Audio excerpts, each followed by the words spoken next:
स्वामी समर्थ. जय जय स्वामी समर्थ. नमस्कार. भक्तांनो, बघा, आपल्यापैकी असंख्य लोकांच्या आयुष्यात असणारी जर सर्वात मोठी कुठली समस्या असेल तर ती म्हणजे आर्थिक समस्या.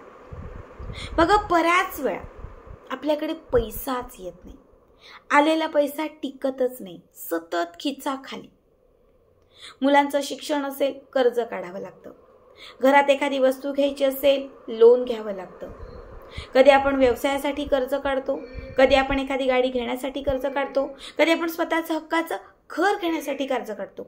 आयुष्यात कुठल्या ना कुठल्या कारणासाठी सतत आपल्याला कर्ज काढावं लागत असेल आणि ते कर्ज फिटण्यासाठी आपल्याकडे एक रुपयाही येत नसेल, तर आज या व्हिडिओमध्ये मी तुम्हाला अत्यंत प्रभावी उपाय सांगणार आहे. या उपायाने तुमच्याकडे पैसा येत जाईल, पैसा टिकत जाईल आणि सगळ्यात महत्त्वाचं म्हणजे तुमचं जे काही कर्ज आहे ते कर्ज फिटत जाईल. आर्थिक जी काही समस्या असेल किंवा आर्थिक जे काही तुमच्याकडे दारिद्र्य असेल तर ते दूर करण्यासाठी, पैशांची चणचण कमी करण्यासाठी हा उपाय आवर्जून करा. एकूण 2 उपाय सांगणार आहे. दोघांपैकी कुठलाही एक करू शकता किंवा शक्य असेल तर अगदी दोघांपैकी तुम्ही 2ही उपाय करू शकता.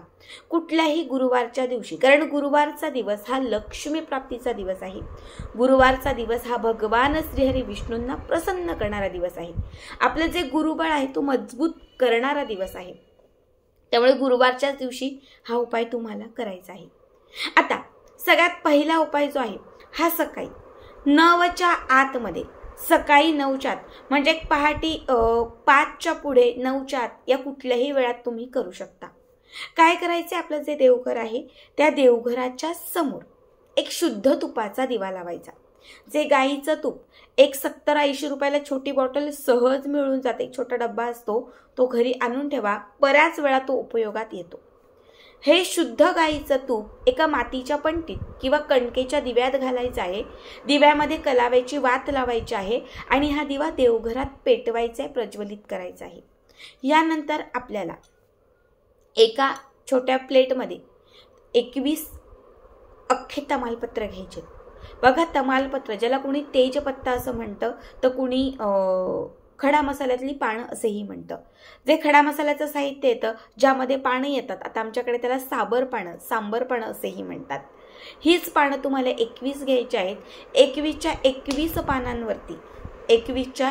पानांवरती तुम्हाला एक लवंग टोचायचं आहे. फुलवाला जे अख्खं लवंग असतं ते पूर्ण 21 पानांना एक टोचा. आता ही 21 पानं एका प्लेटमध्ये ठेवा. तुम्ही जिथे शुद्ध तुपाचा दिवा लावलेला आहे त्या शुद्ध तुपाच्या दिव्यामध्ये एक चिमूटभर हळद घाला.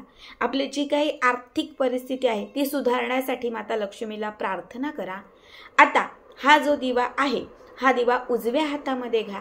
माता लक्ष्मीची मूर्ती असेल किंवा देवघरात सुपारी असेल, श्रीयंत्र असेल तर तिथे हा दिवा 7 वेळा छान आपल्या उजव्या हाताने ओवाळा. घराच्या आतमध्ये जे 4 कोपरे आहेत, उत्तर, पूर्व, पश्चिम, दक्षिण, उत्तर, या 4ही कोपऱ्यांना हा दिवा एक 5-5 मिनिटं प्रत्येक कोपऱ्यामध्ये, म्हणजे या दिव्याचा, या तुपाच्या दिव्याचा प्रकाश आला पाहिजे, उजेड पडला पाहिजे, अशा 4ही कोपऱ्यांना हा दिवा फिरवा. यानंतर पुन्हा जे आपलं देवघर आहे त्या देवघराच्या समोर हा दिवा ठेवून द्या. आता काय करायचं, जे तमालपत्र आहेत, ज्याला आपण लवंग टोचलेले आहेत, हे तमालपत्र उजव्या हातात घ्यायचे आहेत. आपली माता लक्ष्मीला इच्छा सांगून, कर्ज असेल खूप जास्त तर कर्ज नील करण्यासाठी माता लक्ष्मीला प्रार्थना करून ह्रीम क्लीम महालक्ष्मे नमः या मंत्राचा जप करत हे तमालपत्र त्या दिव्यावर जाळायचं. पुन्हा दुसरं तमालपत्र घ्यायचं, सेम मंत्र म्हणायचं, माता लक्ष्मीला प्रार्थना करायची, पुन्हा त्या तुपाच्या दिव्यावरती हे तमालपत्र जाळायचं. असे 21च्या 21ही तमालपत्र, लवंग जे टोचलेले आहेत हे सगळे तमालपत्र एक करत त्या दिव्यावरती जाळायचे आहेत. पूर्ण 21 तमालपत्र तिथे जळाले. जळून पूर्ण त्याची हॅश म्हणजे पूर्ण त्याची राख झाली की ही सगळी राख तिथून उचलायची आणि त्या दिव्यातील त्याच तुपामध्ये ती घालायची. त्या तुपात आपण जे हळद घातलेली आहे त्याच हळदीमध्ये त्याच तुपामध्ये ही पूर्ण तमालपत्रांची राख घालायची. आता जेव्हा हा दिवा विझेल यातलं तूप जसं जसं कमी होत जाईल तसा दिवा जो आहे तो मंदावत जाईल आणि दिवा पूर्णपणे विझून जाईल. आता दिवा विझल्यानंतर त्या दिव्यामध्ये घातलेली जी वात आहे ती वात, त्यामध्ये घातलेली राख, हळद हे सगळं काही एकत्रित करायचं आणि हे सगळं आपल्या घराच्या बाहेर जिथे तुळशीचं रोप असेल तर त्या तुळशीच्या मातीमध्ये गाडायचं. हळद, त्याच्यामध्ये असणारी तमालपत्राची राख आणि ती वात, तीनही गोष्टी तुळशीच्या मातीमध्ये दाबल्यानंतर त्या तुळशीला दोनही हातांनी नमस्कार करायचा. आपली आर्थिक प्रगती होण्यासाठी प्रार्थना करायची. तुळशीला 11 वेळा प्रदक्षिणा घालायच्या. किती? 11 वेळा. 11 वेळा तुळशीला प्रदक्षिणा घातल्यानंतर तुम्हाला घरात यायचं आहे आणि पुन्हा एकदा देवघराच्या समोर बसून माता लक्ष्मीला कर्जमुक्त करण्यासाठी प्रार्थना करायची आहे. हा उपाय कमीत कमी 4 गुरुवार तुम्ही केला. या गुरुवारी, पुढच्या गुरुवारी, त्याच्या पुढच्या आणि त्याच्या पुढच्या असे सलग एकही गुरुवारचा मध्ये खंड न पडू देता, समजा मासिक धर्म सुतक काळ असेल तर तो गुरुवार वर्ज्य करा, पण बाकीचे गुरुवार 4 गुरुवार जर तुम्ही कंटिन्यू हा उपाय केला, तुम्हाला एका महिन्यात याचा पूर्ण अनुभव येईल. जी आर्थिक समस्या सतत येत होती किंवा जे सतत दारिद्र्य तुमच्या घरामध्ये होतं ते कुठेतरी कमी होत जाईल. तमालपत्र आणि लवंग दोनही गोष्टी बघा, ह्या दोनही गोष्टी धन खेचण्यासाठी, लक्ष्मीला प्रसन्न करण्यासाठी अत्यंत प्रभावी मानल्या जातात. जेव्हा दोनही गोष्टी एकत्रित करून तुपाच्या दिव्यावर तुम्ही जाळाल तेव्हा माता लक्ष्मी तुमच्याकडे खेचते, माता लक्ष्मी तुमच्याकडे आकर्षित होईल. जेव्हा ही पूर्ण राख सिद्ध केलेली, मंत्रस्तोत्र म्हणून सिद्ध केलेली राख तुळशीच्या मातीत दाबाल, जिथे भगवान श्रीहरी विष्णूंचा वास आहे, तुळशीच्या मातीत दाबल्यामुळे भगवान श्रीहरी विष्णू सुद्धा तुमच्याकडे प्रसन्न होतील, जागृत राहतील आणि तुमची जी काही धनाची समस्या असेल ती सोडवतील. सलग 4 गुरुवार हा उपाय केल्याने तुमच्या आयुष्यात असणारं जे काही दारिद्र्य आहे ते कमी होत जाईल. त्याच्यानंतर पुढचा जो उपाय आहे, या उपायासाठी तुम्हाला लागणार आहे मीठ. सगळ्यांनाच माहिती आहे की मीठ हे लक्ष्मीचं स्वरूप आहे. मीठ हे धनप्राप्तीसाठी अत्यंत प्रभावी आहे.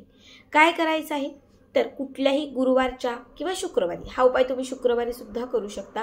गुरुवार किंवा शुक्रवारच्या दिवशी तुम्हाला एका काचेच्या भांड्यामध्ये मीठ घ्यायचं आहे. हे मीठ देवघराच्या समोर ठेवायचं आहे आणि या मिठात एक हळकुंड घालायचा आहे. हळकुंड घालत असताना त्याला लाल रंगाचा धागा किंवा लाल पिवळा कलावा तुम्हाला 7 वेळा गुंडाळायचा आहे. 7 वेळा गुंडाळत असताना महालक्ष्मी अष्टकम म्हणायचं आहे. अष्टकम म्हटल्यानंतरच हे हळकुंड त्या मिठामध्ये व्यवस्थित मध्यभागी रोवून हे मीठ तुम्हाला देवघरामध्ये सलग 21 दिवस ठेवायचं आहे. रोज 21 दिवस त्या मिठाला उदबत्ती ओवाळायची. त्या मिठाच्या समोर एक दिवा लावायचा. रोज त्या मिठाच्या समोर बसून 11 वेळा, 7 वेळा, 21 वेळा, जेवढ्या शक्य तेवढ्या वेळा महालक्ष्मी अष्टकम म्हणायचं. बघा, 21 दिवस पूर्ण झाले. सलग 21 दिवस हे मीठ देवघरात ठेवून रोज ह्या सेवा करून झाल्या. 21 दिवसानंतर म्हणजे जो 21वा दिवस असेल त्या दिवशी हे जे मीठ आहे हे घराच्या बाहेर घेऊन जायचं. त्यामध्ये असणारं हळकुंड आपल्या कपाटात, तिजोरीत किंवा आपल्या पाकिटात ठेवायचं आणि जे मीठ आपण घराच्या बाहेर घेऊन गेलेले आहोत हे मीठ आपल्या घराच्या बाहेर सांडून द्यायचं. जिथे शुद्ध झाडं असतील, जिथे सात्विकता तुम्हाला जाणवत असेल किंवा तुमच्या ओटीचा काही भाग असेल, छान सुंदर माती असेल, गटार असेल किंवा घाण असेल, अशा ठिकाणी नाही तर जिथे स्वच्छता असेल अशाच ठिकाणी तुम्हाला हे मीठ जे आहे ते घरासमोर टाकायचं आहे. किंवा तुम्ही एखाद्या बादलीमध्ये पाणी घेऊ शकता आणि त्या बादलीतल्या पाण्यात तुम्ही मीठ विरघळवून हे मिठाचं पाणीसुद्धा घराच्या बाहेर तुम्ही शिंपडू शकता. जसं तुम्ही हे मीठ 21 दिवस अभिमंत्रित केलेलं हे मीठ जसं तुम्ही घराच्या बाहेर टाकाल तसं त्या बाहेरून, घराच्या त्या समोरून, घराच्या त्या चहूदिशांनी तुमच्या घरामध्ये लक्ष्मी खेचून येईल, धनाची समस्या दूर होईल. 21 दिवस अभिमंत्रित केलेलं हळकुंड जसं तुम्ही तिजोरीत ठेवाल तसं तुमच्या घरामध्ये लक्ष्मी माता ही स्थिरावत जाईल. कारण हळकुंड हे लक्ष्मीचं प्रतिनिधित्व करते, तर मीठ हे लक्ष्मीला आकर्षित करते. हळकुंड भगवान श्रीहरी विष्णू यांना विशेष प्रिय आहे. जेव्हा माता लक्ष्मी आणि भगवान श्रीहरी विष्णू यांची एकत्रित 21 दिवस तुम्ही आराधना कराल तेव्हा तुमच्या घरामध्ये या दोघांचाही वास राहील आणि तुमची आर्थिक समस्या सहज सुटत जाईल. खूप साधे सोपे उपाय आहेत, नक्की करा.